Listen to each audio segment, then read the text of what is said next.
our pet projects as governments, we run the risk as being the highest, employer in the nation, and basically, by so doing, killing, the private sector. We must be able to encourage the private sector to become more competitive, allow the private sector to and determine the way the market will go, and allow them to make their mistakes, and then allow them to live by it, without all of us intervening and trying to be able to do God knows what. We don't mess around with that sector. Allow the private sector, give them all that they need to be able to become successful, and just watch and see how, the young mind of an African can literally thrive. I think that those are the skill sets that the African would need. If I was ever going to be able to give a pet talk anywhere, that those are the things I'll be saying. Allow the private sector, to become what it's supposed to be, without the public sector always trying to be able to intimidate the private sector.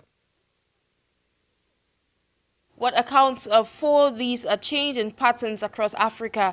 Could you tell us the way forward before we can wrap up today's edition?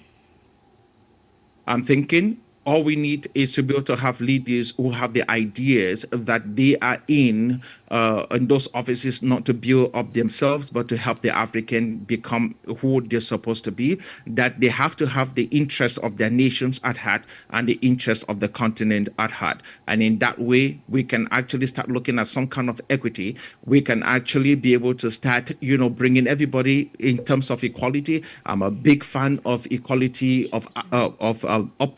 equality of competence, not equality of outcome. I think that we should allow people who are best known for what they can do to be able to be in positions of leadership. Don't bring people into positions of leadership because they're your countrymen, or because they're from your tribe or from your village, or they're your brother or your sister. Bring people who are competent, who have the capacity to do the job and do so effectively. That's the way forward.